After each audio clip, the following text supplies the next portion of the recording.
7th anniversary of D-Day.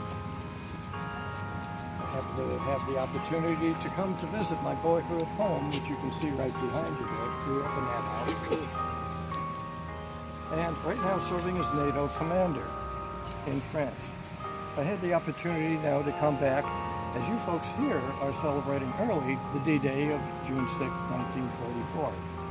Now I will be returning home, back to my NATO command headquarters in Paris, France, for the official D-Day anniversary on June 6th. And who was your president at that time? Harry Truman. Truman. Harry Truman is our president right at the moment. And when I go back there, one of my official duties is I'm going to have an official D-Day celebration. We're going to do that in the ancient city of Bayeux, France. And I'm going to remind those people of a number of things. I'll just give you a couple of my comments, and then maybe we can have a conversation after any of your questions.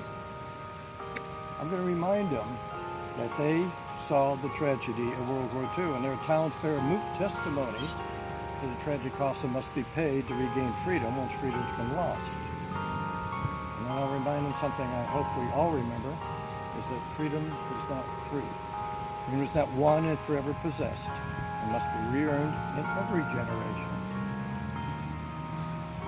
And so what we must do is that in the spirit of those whose heroism we commemorate on D-Day, we must always do our best, give our best, just as they gave their all.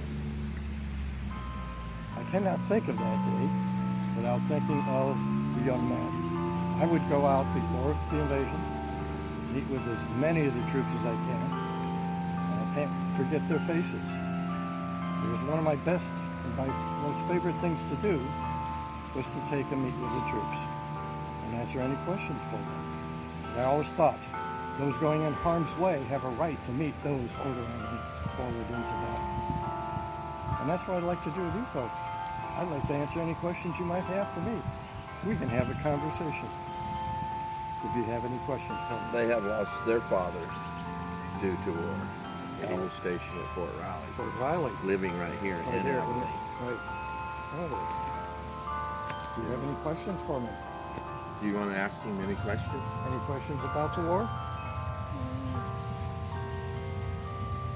How many guys were in the war? We had millions in the war. The United States had over 16 million men and women in uniform during World War II. Now that was in both theaters of operation, both in Europe and in the Pacific. That was the largest that we've ever had, and hopefully we will never have to have that many ever again. It was over 16 million. Did you have any dogs? We did have dogs. Now we didn't use them that much in Europe. They did use them in the Pacific, because the dogs were very excellent for sniffing out things that we can't find. They were able to sniff out explosives. They were able to sniff out caves. They're very, very helpful. Now, I personally had a dog that was given to me by my staff. We called him Telek. He was a little black Scottish Terrier. Now, he got his name because I was doing my command headquarters in Telegraph Cottage in England before the invasion, and everybody had nicknamed it Telek, and we didn't get too clever on the dog's name. We named him Telek, and Telek was a great companion for me. When he came into a room, I knew he wasn't going to bring any problem that I couldn't solve. Also, if we were in a room discussing something that's very secret, I knew he wasn't going to repeat it. He was not going to be my security lead. Although we did have a few problems with Telek. Telek had a habit of going into the fireplaces. See, English cottages are very long on English charm, but very short on heat. So we'd use fireplaces. And after the fire went out, Telek liked to go in and grab the unburned logs and drag them across the floor, leaving soot and ashes across the floor. He also, what the staff called, possessed a hair trigger bladder, which required a lot of attention also. But he was a great companion for me. So yes, we did have. Do you like to fish, golf, hunt? Didn't get any chance to do that over there. Okay. No, absolutely no time. Our days were constant. Early in the morning to late at night. I left a thing with my aide that I should be awakened by 6:30 in the morning. Although I was always up reading the overseas this batches before that. And then in evenings, I would have to deal with Prime Minister Winston Churchill, who would take and have us out to his off London residence that they provide for the British Prime Minister, called Checkers. And we'd have a late dinner, and then at 9 o'clock he would start on his pontificating of the way we want things done. Did you really like Winston Churchill? I did. I had great respect for Winston Churchill. Although there were many times we disagreed on strategy. And I have never met a man more possessed of the English language than Winston Churchill.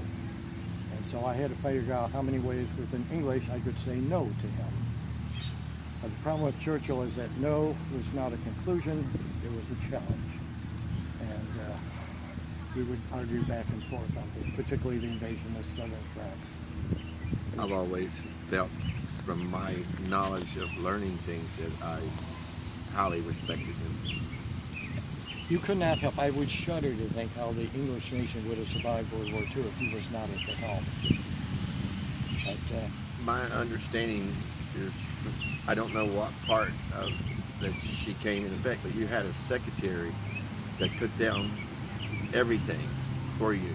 So give me a little knowledge there. we had others that recorded. I also recorded in my own diary, but a lot of times I couldn't record in my own diary. I didn't have time. So my naval aide, Harry Butcher, would actually write my diary for me. And so we'd keep that, yes. But we kept very, very close up. So did Churchill, because he wants to take and rewrite history. He said, history will treat my actions very positively because I'm going to write it. And also I've learned that people would go on and study your diaries to learn your thoughts and things that to keep from repeating. Well, and it is very important too, because all of the details, we had to keep it up. Your mind would not be able to remember it if you did not keep it down in the diary. Correct. And so you're going to have to take and go back to it and refer to it. Yes, we